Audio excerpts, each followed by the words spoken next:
Ladies and gentlemen, it's Paul, U.S. Army combat veteran, and today we are taking a look at something a little bit different. This is a digital combat simulator's dogfight between the F-22 Raptor and the P-51 Mustang. In addition to being from the exact same country, these aircraft are separated by like 70 years of development time. So just how different is the performance over 7 decades of engineering, and who's going to come out on top? I know I have my theories, but we're going to let the simulator decide. Let's get into it. This plays out. Okay, guys, let's go ahead and get started. And just an FYI, I've skipped ahead. Now, You let should me check tell the you why original this video. fight is actually kind of maybe going to be interesting. Anytime you bring a jet aircraft, an F-16, an F-18, whatever, and you try to fight a World War II era piston aircraft, what happens is if they turn with you, they always die. Just because you can turn inside their turn circles, much tighter turns from World War II aircraft compared to jet fighters. As soon as they use the vertical, they kill you. It's very easy. So, yeah, what is he talking about exactly? Well, what he's talking about is the fact that modern aircraft have a really high ceiling, right? They have internal oxygen systems, the cockpit isn't pressurized, so they can fly at an extreme ceiling, right? Far higher than a World War II aircraft. And so literally it will look like shooting fish in a barrel, because World War II aircraft both cannot fly as high and, crucially, cannot maneuver and don't have the same airspeed. So it means that literally they will appear to be sitting below and moving very slowly, whereas the modern fighter is going to be flying much higher and much faster, giving them the ability to line up strafing runs sort of at will.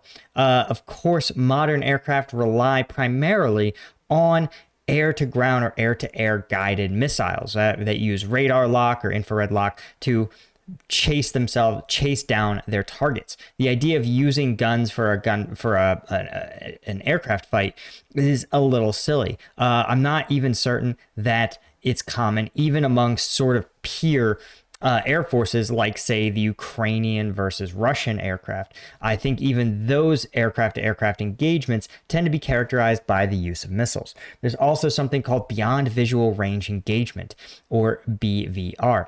And BVR refers to the ability of an aircraft to identify target aircraft, enemy aircraft, lock onto them, engage, and destroy them using only the aircraft's sort of extrasensory system, so radar, for example. So you may not be able to see the enemy aircraft 10 miles away, but your radar can, and your missiles will be able to chase them down, right? That's sort of beyond visual range engagements. All that to say that even just for these two aircraft to be inside of dogfight range with each other is pretty unrealistic. But what he is talking about is the fact that because the jet aircraft has such a high speed, and because it's generally a bit heavier than the old World War II aircraft, is that they have a tighter turning radius, right? The World War II aircraft can do very tight turns because it's going slower. Just like if your car was to be going 65, 70 miles an hour, you would struggle to turn inside of, say, a cul-de-sac. But when you're going 15, it's extremely easy to do a 360-degree circle in a cul-de-sac. F-22 has the nose authority to probably turn with the P-51. One circle here.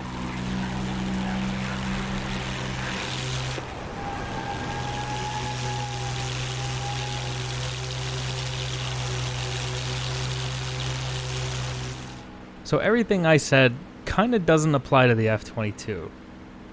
That thing is weirdly capable of pointing its nose in... Oh, very lucky to be alive. Yeah, so what he's talking about is the fact that the F-22 is an exceptionally agile fighter. And as a result, it means that it can win these tight dogfights extremely effectively. And we need to talk a little bit about why aircraft are developed and what they're for. In World War II, there were basically two aircraft roles, fighters and bombers. And there were some subcategories, right? Carrier-based fighters and long-range bombers, strategic bombers, dive bombers, right? But those were the two broad categories because those are the two roles that there was an expectation that combat aircraft would occupy. I guess also transport, but that's not really a combat role. Bombers were expected to provide air-to-ground targeting, and fighters were expected to provide air-to-air capabilities. So you would have your fighter aircraft, for example, attack approaching bombers, or vie with other fighters for air superiority. And once you had gained air superiority in a region or a theater, you would be able to use your bomber aircraft to engage targets on the ground, either directly in support of your ground forces or sort of strategic bombing, targeting things like the enemy's industrial capabilities, right, deep inside of their territory. We would now call this sort of stuff deep strike. Modern air combat aircraft have a way wider diversity of roles. So there is an expectation, they call them air superiority fighters.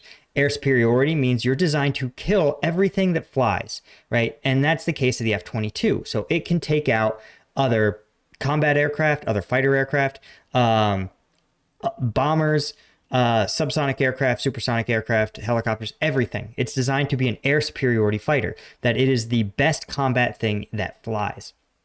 But there is other roles. There is, for example, deep strike aircraft. These are sort of like the follow-on to the bombers, or strategic bombers of World War II. This is the idea of an aircraft that's not supporting ground forces, that is flying into enemy territory and attacking strategic targets. This might be, for example, bombing a missile defense site or a command center, right? That's the sort of deep strike we're talking about. There's what's called CAS, close air support. These are fighters, or these are aircraft that are expected to be able to coordinate with ground forces and engage targets supporting ground force operations. So usually this means that the aircraft can expect to talk to forces on the ground who are in contact with the enemy or who have visual on the enemy and are going to help walk that aircraft onto the target, right? The other roles are, we covered air superiority, deep strike, close air support, reconnaissance, of course. And there's, of course, reconnaissance aircraft. These are aircraft who aren't necessarily engaging in direct combat, but whose role is to gather intelligence on the enemy, ideally without being engaged. So modern aircraft thinking was, for a long time, the U.S. designed purpose-built aircrafts. You would have an air superiority fighter, you would have a dedicated deep strike aircraft, you would have a dedicated close air support. Think of the A-10, right? The A-10 can't destroy another aircraft that's airborne. It has one role, and that's to shoot at enemy ground forces. And that was how the U.S. military built its aircraft.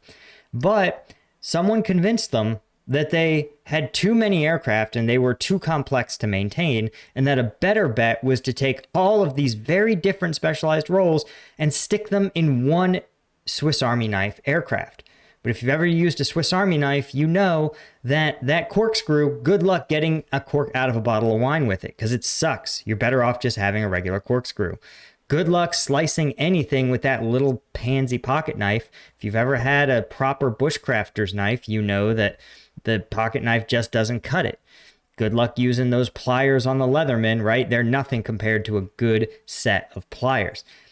All that to say, the U.S. Army was, or U.S. military was convinced that they could Swiss Army knife all of these functions into one aircraft and they wouldn't lose capability. This is the F-35. The F-35 hasn't been great. It's been very expensive. And after so much engineering and solving all the problems that have come up with these individual roles, the F-35 has like 9 variants and it does a gazillion things, but each variant is barely the same aircraft. They sort of just look the same on the outside, but are really different in terms of their maintenance needs. They're only like 60% parts interchangeable, which is not at all what the U.S. military was sold. So all that to say that these are the two sort of, when we see aircraft, this is how we need to think about them. World War II, basically just 2 kinds. Modern aircraft, several different kinds, but slowly being consolidated into one not very good at anything aircraft. He beat me. He got nose on before even I did. That's not something you see from most jet aircraft when fighting piston fighters. You know, and it really can compete. For the most part, I feel pretty defensive right now. But if I can get him into a one-circle turn, I might be in a good position here. But so here's the thing. When he's talking about piston fighters, he means propeller-driven aircraft. These are aircraft with powerful piston-driven engines that spin a propeller that sort of pulls the aircraft forward. Jet engine aircraft are aircraft that still use not so much propellers, but turbines to suck in air through a large opening and then spit it out in a tightly controlled jet. And by absorbing more air, compressing it and accelerating it and spitting it out very hard, you have a rocket ship-like effect that propels the aircraft forward way harder. Early U.S. jet aircraft actually had the jet engine right where the propeller would be. These were the early like Sabre fighters from the Korean War, where instead of a propeller on the nose, it was an actual jet turbine that would suck the air, pass it right through, and spit it out the back of the aircraft, creating basically what looked like a rocket with wings. But I'm pushing the P-51 as hard as I can here, and I'm stuck in a two-circle with him, which means this, oh boy. Okay, we are in a raid fight on the deck with a Raptor. It doesn't get much worse than this. Okay, as we've discussed, this Raptor, there's basically no reason for it to be this low. But he's pointing out something really interesting, and that is that if you are at a disadvantage in terms of speed and maneuverability, you can mitigate an opponent's speed by constraining where they can go, right? This is true if you're in MMA, right? You notice that oftentimes if a fighter has a very crafty and maneuverable opponent, they will push them against the fence, backing them into the fence, forcing them to not be able to use their fancy footwork and funky angles, right? Because they literally can't. They're pushed against the fence. You will also see it, again, in maneuver warfare on the ground, where if your enemy is more mechanized, you try to push them against a mountain or another or the ocean or a river where their maneuverable mechanized forces don't confer as much of an advantage. And he's trying to do this in the air by forcing this fight up against a flat surface where the F-22's maneuverability isn't that much of an advantage. And again, it's a really questionable decision by this pilot of the F-22 to fall into their trap, to play this game with them.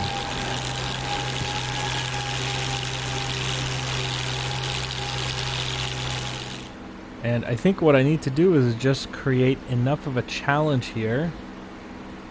So he's finally figured it out. He's finally taking some altitude. Try to drag this out as long as I can until he makes a mistake that I can capitalize on. Gotta love the extremely old school way of seeing behind you. The rear view mirror. Other than that, I'm not sure what I can really do against the F-22. He is allowed to use his Fox 2s, by the way. One circle. But he should struggle, theoretically, to get a lock on me. The 9X is pretty capable, so... This is something else he's talking about. He's like, hey, so if you are running an aircraft, a World War II era aircraft, your engine's lack of power can actually be an advantage if you're talking about a missile system that doesn't rely on radar but relies on seeking out heat or infrared signatures. Because these engines are not that powerful, there may not actually be enough heat to get the missile to lock on. You have to think the air being expelled from jet aircraft is extremely hot. And usually that's what these air-to-air missiles are looking for. They're looking for jet engine wash. That's true in helicopter aircraft as well, rotary wing aircraft. The Soviets in the Soviet-Afghan War famously had to redesign their helicopter's exhaust because the Mujahideen Stinger missiles just would dial that exhaust down to a bead.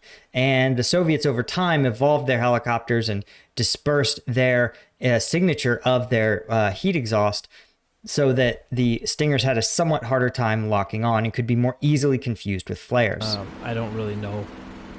That's why flares burn so very hot. what he's going to be able to do with those. He just hit me with... Oh! Oh my god. That was horrific. Just like we talked about, guys, just as we talked about, right? You force the fight that low and that maneuverability, not only in this, it becomes, it mitigates the danger of the maneuverability, but in this case, it actually allowed the P-51 to bait the F-22 into making a mistake. Crashed into the parking lot.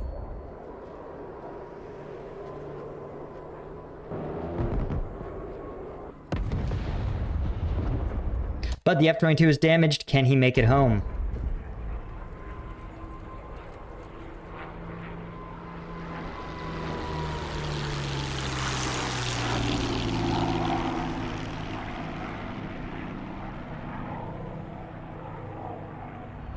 Oh my god, it was like a mall or something over there. I'm hit. I've been shot with a 20 millimeter. A bunch of people... 20 millimeter. That's a massive round punching through these aircraft. People are going to come out from shopping and find an F-22 Raptor on top of their cars. I'm extremely wounded here. I'd like to land this P-51 now. As you can hear, my pilot, he is not in good shape. But the situation is actually pretty good. You know, engine's still good. There's an airfield right there. My pilot's still alive. Everything's actually pretty decent here. And if I can put this bird down, I'm going to call this a victory. One thing that even I don't really know is how resilient these advanced fighter aircraft are, or air superiority aircraft like the F-22. I don't really understand. Can they take rounds, or are they simply designed to rely on their speed and maneuverability to save them from firefights? They seem like they are so densely packed with systems, electronic systems, life support systems, that even small amounts of damage would render the aircraft basically inoperable. Victory for the P-51, if I manage to put it down, of course. One of the things that's really interesting to me is that in Afghanistan, right, the Afghan Air Force struggled to maintain U.S. fighter aircraft. They were donated tons of fighter aircraft, but you have to remember, fighter aircraft require a massive logistical tail. They need you to have robust fuel security and delivery systems, spare parts, ammunition, constant maintenance. They're very, very logistics intensive. And if you're an industrial economy like the United States, it's a pretty easy problem to solve, right? Because there's a million trucking and shipping companies. There's a million logistics companies.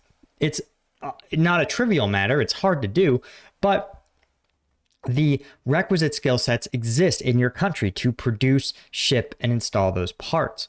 There's also a certain level of trust or like non-corruption at each level, right? Everybody, when you have a private company, they're all getting paid for delivering these parts. So there's no incentive to steal the parts because you're kind of already making decent money by providing these logistics solutions. In contrast, in Afghanistan, right, they struggled immensely to get the parts delivered on time, both because of the lack of infrastructure, i.e. poor roads, slow-moving ports, etc., unreliable sort of logistics, right? You couldn't really trust people to ship the fuel. You also had issues with corruption where fuel and parts would be sold, meaning that the aircraft would be grounded a lot of the time. So while there was not a shortage of trained pilots, the U.S. made sure of that, there was a massive logistical tail problem simply because Afghanistan was not the same sort of industrial country as the United States. So to solve the problem, and it took the U.S. the better part of 15 years to come to this conclusion, they gave the Air Force what was called the Super Tucano. The Super Tucano is basically a P-51 with some slightly more advanced weapon system or electronics and the ability to carry air-to-ground missiles. So it flew at this speed, but it was simple. It was a piston engine aircraft. If you could maintain a car engine, you could maintain a Super Tucano, and it was very, very, very simple. It was designed by Embraer, the Brazilian air aircraft manufacturing company that was originally designed actually for anti-drug smuggling operations in the Amazon. And this simple aircraft was able to be put on very, very crude military bases in the remote regions of the Amazon and still do anti-smuggling, anti-piracy, like interdiction missions. So it's a good combat tested aircraft, but again, you struggle. It was still a struggle for the Afghans to do the requisite amount of parts and maintenance. She is kind of flying a little. But if you're a military and you're not fighting an enemy with real air-to-ground or air-to-air capabilities, if you have air superiority, something like the Super Tucano is a great option, as we've seen in Ukraine, as are simple armed drones. A little wonky on me, but I do feel like I'm in control, and as long as we have the engine, everything should be fine. There's the airfield over there. Getting ready to line up my approach here.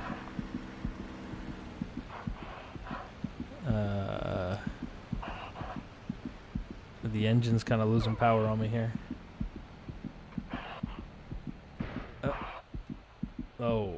Oh man, his engine's out of power. But what's interesting is a lot of these aircraft actually maintain the ability to glide, right? There is a certain glide ratio that an aircraft can continue to fly while unpowered, right? It'll continue to coast through the air despite it not having any power. So it's not necessarily a crisis to lose your engine quite yet.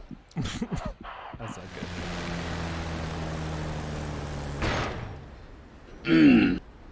So this may prove a neutral engagement. Okay, we are now a glider.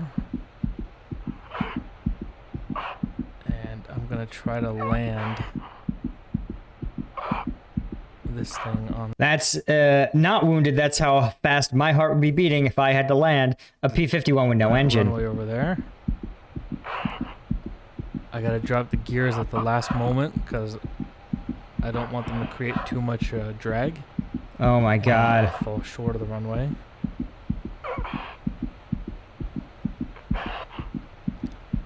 Nice and easy now. Oh man, he may pull it off. And it's a P-51 victory over the F-22. This is high stakes, guys. You didn't think you were tuning in for this. After a horrific crash into a parking lot. Absolute disaster. Here we go. He probably wants to put the aircraft gear down. Here we go. Come on. Or maybe they're already down. Whew, look at that bounce.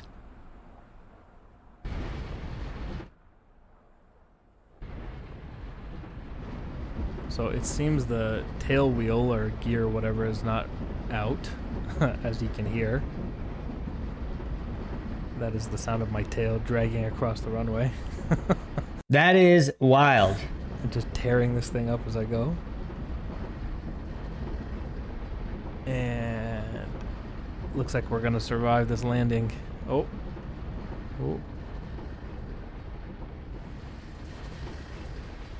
Ooh, buddy. That was an ending. That was an ending. Now there's another round of this, but I'm gonna call it right there, guys. Thanks so much for joining me. Hope you guys learned something about how aircraft are developed and how we think about aircraft today. Of course, thanks to my patrons of Patreon. If you want access to some videos that are a little too spicy for YouTube, become a member of the Patreon. And be sure to hit subscribe. See you guys in the next one.